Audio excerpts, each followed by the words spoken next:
Good afternoon, Cross Timbers, and welcome to the Texan News Scoop, Texan TV News Week in Review news show. Here, we'll look at the week's top stories on campus, the region, and beyond. My name is Bethany Kyle, and it is October 10th, 2014. Here are this week's top stories. On campus news, homecoming week at Tarleton is drawing to a close. Several hundred students were in attendance at the new event, the lighting of the smokestack, on Sunday to see the recently repainted smokestack lit and glowing for the week. At Wednesday's Yell contest, students started lining up more than 2 hours before the doors would open to get prime choice seating. The winners of the event were Farmhouse Fraternity for small division, who did a greaser-themed Yell complete with greaser black shirts and cuff jeans.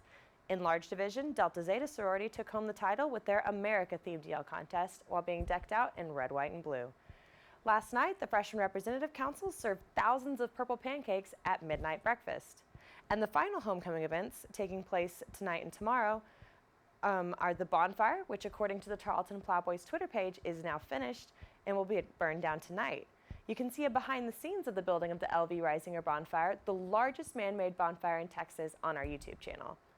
The homecoming parade is tomorrow morning at 10 a.m. and will be followed by the Texan Alley tailgate at 4 p.m. and the football game against Texas A&M Kingsville at 6 p.m. This week, Texan News also had the chance to get to know two students behind Chalk Talk, which took Tarleton by storm last semester when students woke up to inspirational messages chalked on sidewalks across campus. They have continued Chalk Talk this semester, and chalk has become a popular medium for students to leave messages on campus, as the Purple Poo did last week when they notified the campus they were on strike. Texan News' Jordan Palmer had the chance to sit down with the pair behind Chalk Talk and ask them a few questions about their story behind the chalk. Dr. G started this new thing where he gives students coins that he feels like we fulfill the different core values. And he made a meeting with us, and me and Rachel went in, and he gave us this coin. She has one too. And he felt like we did civility. And so he just, I don't know, it was really cool. He gives it to other people. Mm-hmm. But it was a really big honor. It's an honor type of thing. And only 5 or 6 people have gotten the coin, correct? Mm-hmm. Mm-hmm. So that's really cool. So, yeah. Finally, what would y'all like to say to anybody? I mean, y'all are only here on campus for a short time whenever y'all did this. So what would you say for people that they want to make an impact on the campus?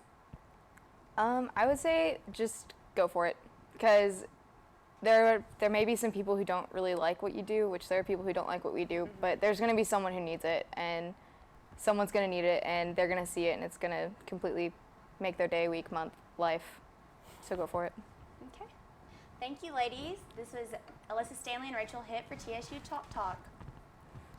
In regional news, the Stephenville Empire Tribune is reporting that the Cross Timbers Family Services, or CTFS, is using the month of October, which is National Violence Awareness Month, to bring attention to the issue of domestic violence with a new campaign called Take a Walk in Their Shoes. The Texas Council on Family Violence reports that in Texas, 2013, just over 79,000 adults and children in Texas went to domestic violence programs and services for help with their situations. Take a Walk in Their Shoes will approach the issue by featuring local men and women in a video campaign talking about domestic violence, facts, and challenging others to take their stand as well.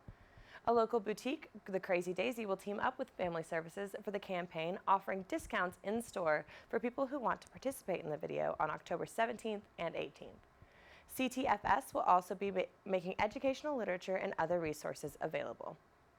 In Texas, the nation has been on edge since Thomas Eric Duncan in Dallas became the first person in the United States to have a confirmed case of Ebola. Despite intense treatment, Duncan died this Wednesday.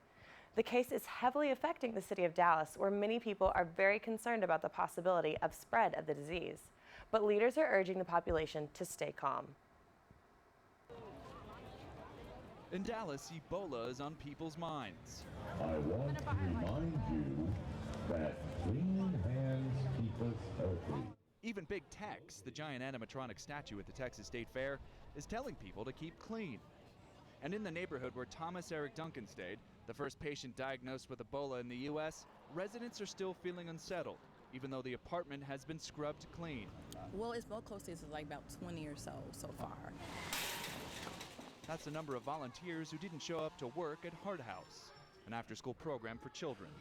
The negativity about this situation has made people kind of just scared and apprehensive to come and serve in Vickery Meadow. Vickery Meadow is a densely populated section of Dallas with a large immigrant population. You know, Ebola is in our backyard. It's on Walnut Hill, but our backyard extends from Walnut Hill to West Africa. Pastor Brett Barry helps coordinate volunteer efforts for that neighborhood. Yeah, there's lots of fear out there. You know, we become very fearful, and what we keep telling people is our doctors are being their very best selves, trying to fight Ebola, and let's be our very best selves in trying to fight the fear and any sort of stigmatization that might be out there. Anxiety about it even touched Dallas County's highest elected official, Judge Clay Jenkins, who visited people who came in contact with Duncan. He issued letters to his neighbors on Tuesday, assuring them he's not contagious. John Moan, Associated Press, Dallas. And now we will go to the AP for the most recent top stories nationally and internationally. In Dallas, Ebola. This is AP News Minute. Protesters angered by the fatal shooting of an 18-year-old African American by a white police officer faced off with police in South St. Louis for a second night Thursday. Police say the officer was returning fire during the incident, but the young man's parents say he was unarmed. Tesla Motors says it's making one of its sedans faster and safer in order to better compete with similar luxury cars.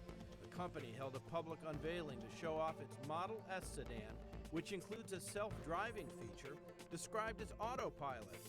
A pro-democracy protest that has blocked main roads in Hong Kong for almost 2 weeks could drag on after talks between Hong Kong's government and student demonstrators collapsed. Children's rights activist Malala Yousafzai of Pakistan and Kailash Satyarthi of India have been awarded the Nobel Peace Prize. The Nobel Committee cited the two for their struggle against the suppression of young people and for the right of all children to education. Ned Barker, The Associated Press, with AP News Minute. The Texan News Scoop is a production of the Texan News Service at Tarleton State University from the Tarleton State University campus in Stephenville, Texas. Tune into Northland Cable Channel 9 on weekdays at 12:30 for each day's top stories and Wednesdays at 1 for the week's top stories in Spanish. You can follow the Texan News Service on Facebook and Twitter and check out our website at www.texannews.net for all of your latest local, state, national, and international news, as well as all of your entertainment and sports updates and the live stream of Texan TV news. Tune in again next Friday for next week's top stories in review. Today's broadcast was produced by Jordan Palmer and Alejandra Aragin. I am Bethany Kyle. Have a wonderful weekend, Tarleton Texans, and happy homecoming.